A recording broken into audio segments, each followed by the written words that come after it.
Anakin? Did you just use Force Lightning?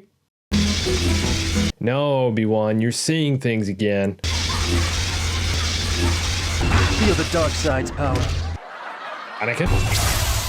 Did you know that even though this is the Revenge of the Sith video game, and it's all about Anakin's fall to the dark side, and even allows you to play through the final duel on Mustafar between Obi-Wan and Anakin, Padme doesn't make a single appearance in the game. She's not even mentioned in a cutscene, probably because Anakin can make this sound. I'll tell you what, in my next video, I'll play this sound once for every new subscriber I get between now and then. Hey everyone, it's Andrew.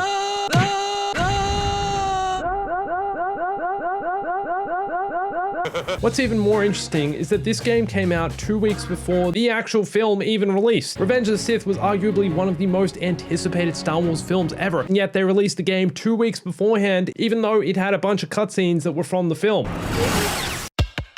To be honest, a lot of the deleted scenes made it into the game, which is actually pretty cool. Everyone's freaking out! So unless you were born before 2005, you probably don't know the Revenge of the Sith video game actually had a bunch of bonus levels. This is Utapau, and we are playing as a Magna Guard. Imagine being a clone trooper, grow up through the cloning program on Kamino alongside all your brothers, bred for combat, only to be deployed to Utapau and have your arm sliced off by the bodyguard of a coughing cyborg. But seriously, how many games out there let you actually play as the Magna Guards? Has a clone trooper ever defeated a Magna Guard? Oh, cool. Oh, this guy has a cannon. All right, you guys might not know, the Magna Guards have a secret appearance. This is what they actually look like. Still to this day, this game is so underrated. Wait, what? You can use Force Lightning. No, Obi-Wan, you're seeing things again. I know it looks old, but it's honestly just so much fun and has these random Chungus clone troopers who try to pick you up and light you on fire. Please, please leave me alone. Please, oh my god. No other Star Wars game does that. I won't be letting you win this time, now. Wait, when did he win last time? This game predicted that Disney were gonna make the Obi-Wan Kenobi series and that Vader would defeat Obi-Wan before Disney had even bought Star Wars. Impressive. I've not even begun to fight yet. Oh, I'm on the ground. Get up, back up. Oh, gonna go get some back. Leave me alone, bro. You hear that, guys? Oh, there he goes. Oh, I did a kick. How did I do that? Fire in the hole. He just killed himself. I've also added a bunch of mods so the game doesn't look like a potato, even though I remember it looking like this way back in 2005. So 2005 was a special year for me because I played this game literally every day of that year after it released, and also watched Revenge of the Sith every day of the year after it released. It was a full Revenge of the Sith year. That's all I did in 2005. I don't remember anything else. Saw Padme getting choked hundreds of times. The nightmares are finally over. Now these bonus missions are kind of weird because for some reason you have to fight both factions. Like they just set a crab droid on you even though you're playing as the Magna Guards. What? Wait, I thought they were on our side. The clone troopers have rigged the spider droid. How does that make any sense?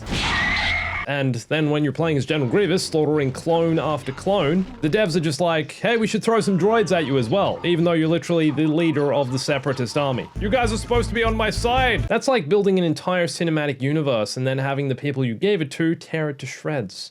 Somehow Disney returned. I'm just kidding. I still love Star Wars, but there's still nothing like the games released around 2005. Disney, can you please hurry up and get this thing ported to the PS5 or something? We got all the other games. We got Star Wars Racer, we got Republic Command. This one. Let's make this one happen. Oh, get stabbed. Oh, he does an attack where he throws one of the lightsabers. How sweet is that? Oh, I have my gun as well. Time to die. Oh, I don't think so. Oh, Obi-Wan, no way! This is part of the level. Grab Grievous. I'm gonna die. No. Have you ever noticed how some of the most iconic moments in all of Star Wars are just characters turning on their lightsabers? Like Darth Maul in The Phantom Menace, or General Grievous revealing he has 4 arms. You may as well give me your lightsaber. You won't know how to use it. You hear that, Obi-Wan? Nothing. You can't do nothing. Oh, stabbed, owned! You never had a chance, Jedi. Just warning you, this next mission is the most cursed thing in the entire game. Apart from maybe... Who wants platforming levels in a game like this? Old games and platforming don't go together. I am so nervous about not making these jumps. Hey guys. That felt good. I won't be stopped. We're not gonna... Oh my gosh, nearly fell off. Yep, wrong button. Please stop. Please. Oh my goodness. Also, what's weird is that when you die as Anakin in this level, when you fall in the lava, his death sound doesn't actually trigger. So I've decided to edit it in every time Anakin falls in the lava to make your ears enjoy this part of the video even more. Maybe he just... Are you serious? There's something really wrong. Oh my gosh, Anakin, why did you... Oh my god, Anakin! Oh my god. Oh, who invent... No! No! That's gonna be a problem.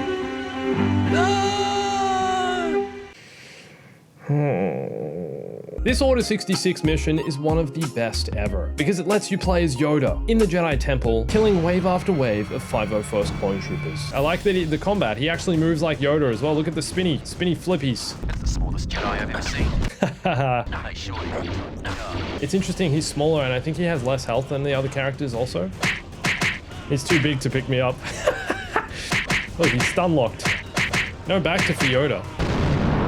Oh no, they sent in the assassin clones. These guys are cool, but yeah, oh no, this is not gonna be fun. These are like one of my favorite enemy types in any Star Wars game. They dodge literally everything. Apparently these clone assassins were trained on Kamino in secret under Palpatine's orders, and were specifically developed for killing Jedi. They're basically like the Inquisitors of the clone army, except they seem to possess a level of competence.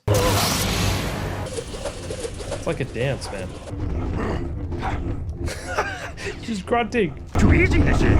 Too easy this is.